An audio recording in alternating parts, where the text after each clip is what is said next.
Archimedes once said, "Give me a lever long enough and a fulcrum on which to place it, and I shall move the world." Well, the fulcrum is training and nutrition, the lever is sleep. With those three things, you can move the world. Sleep affects your physical fitness, your mental fitness, your social, nutritional, spiritual, medical, and financial fitness. You see, sleep has a downstream effect on muscle gain. It has a downstream effect on stress and hormone regulation. It has a downstream effect on your relationships through your hormone regulation and how you feel about yourself, because if you're not getting sleep, it affects your health negatively. Your nutrition is regulated by your sleep. When you don't get sleep, you eat more bad food. It's proven study after study. The less sleep you get, the more like you are to eat bad food because your hormones are backwards. Spiritually, if you're sleep deprived, you can't be at your best. So that means you are not going to be able to live to your highest values. So by getting sleep, you're able to be your best self. Medically, you're going to develop chronic disease like I did. And financially, if you're not making good decisions and you're not able to retain memories, you're not going to be able to grow as a business owner or as someone who's looking to make good financial decisions. The dangers of sleep deprivation are increased fatigue, irritability, risk of accidents, obesity, diabetes, heart disease. And I can tell you from firsthand experience, I had heart disease and blood sugar issues from sleep deprivation, along with the mental health risks of depression and anxiety that I experienced due to my insomnia. I had this problem for over a year, and it wreaked havoc on my whole life, on my relationship with my family. I had to quit my job. I had no sex drive. And I basically was living in a loop of bad sleep and stress. And it created even suicidal thoughts in my life. So I had to figure out a way to fix my sleep. And that's what I did, because sleep is a science. And I did tons of research on how to fix my sleep. And then I implemented these steps. And now I sleep through the night every night. And I can tell you that it is the best thing that's ever happened to me, is learning how to do this as a science, because now I can teach it easily. So, good sleep depends on having a great start to your day. What does that look like? Step number one: stick to a consistent sleep schedule, even on the weekends, because it regulates your body's internal clock. Everything in our bodies operates on clocks. It's called your circadian rhythm. That's your master clock. If you throw that off, every other mini clock also gets thrown off. So you get up at 7 on the weekdays, get up at 7 on the weekends. Now, I know that's impossible if you're going to go out and have a nice night, maybe with your girl or with your buddies, but that has to be once in a while. You can't do that every weekend or you will destroy yourself. So instead of thinking that I'm going to celebrate every weekend, build up 3, 4 weeks of good, healthy sleep, and then find a way to create happiness in your life without having to go out and stay up late. Number two, get sun every single morning. Sun is the activator of your circadian rhythm. So, getting sun will tell your circadian rhythm that we are supposed to be awake at this time.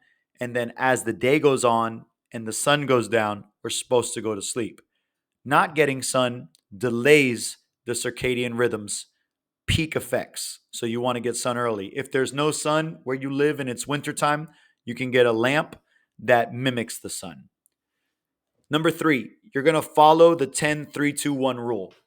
The 10-3-2-1 rule means no caffeine 10 hours before bed.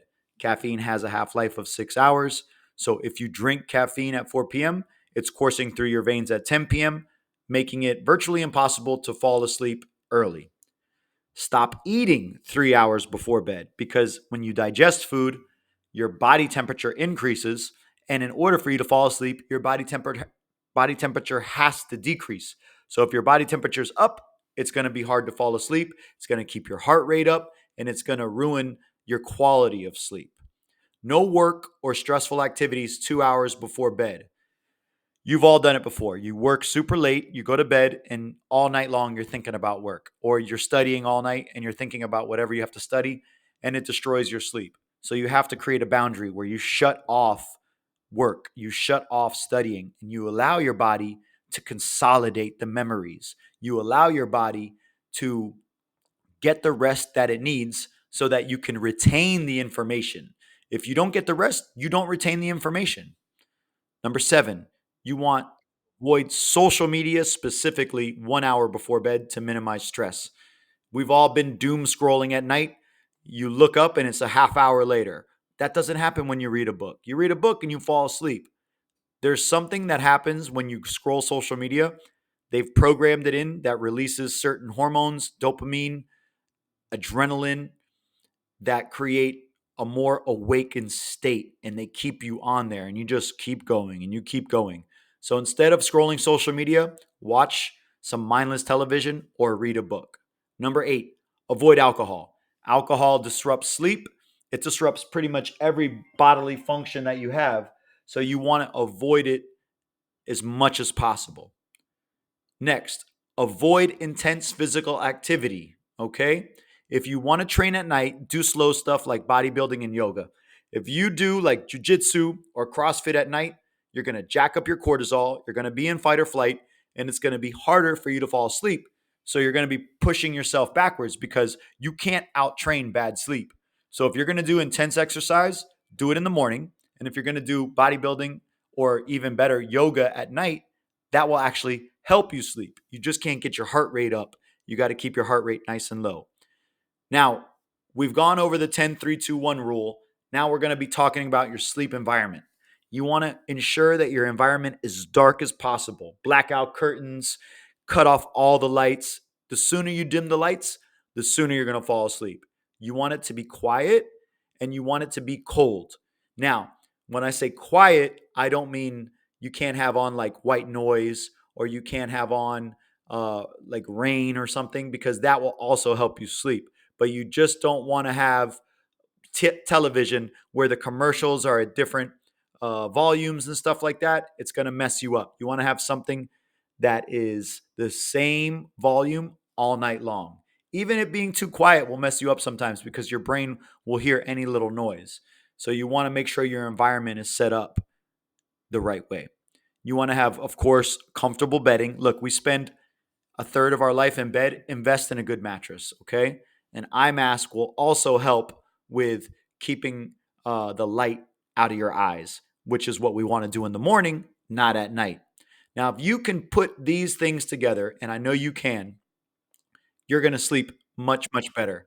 What I like to do is get sun in the morning, wake up around 7 o'clock, stop my caffeine after 12, eat my dinner around 7 or 8, shut down my work. If I got work to do, I just get up early and I do it in the morning.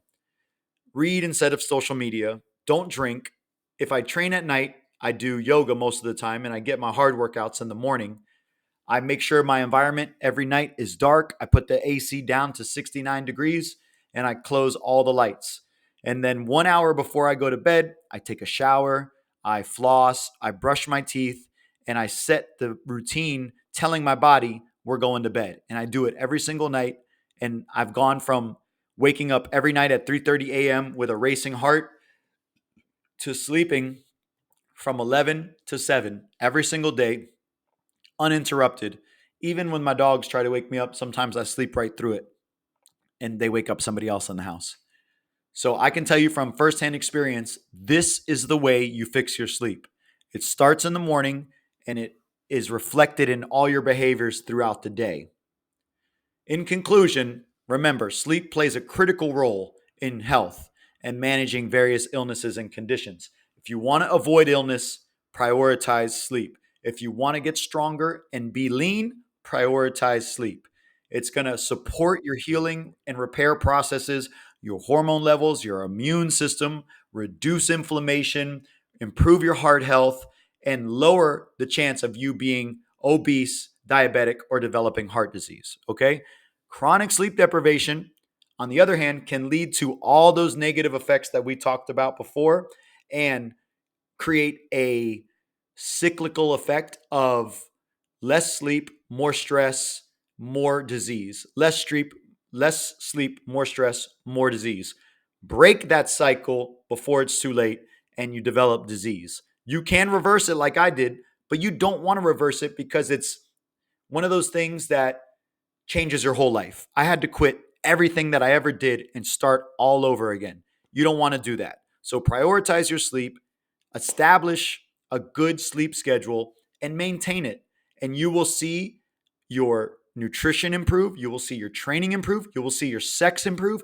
You will see your relationships improve. You will see your ability to make decisions improve. And that's what's going to separate you from everybody else. See you guys on the next training.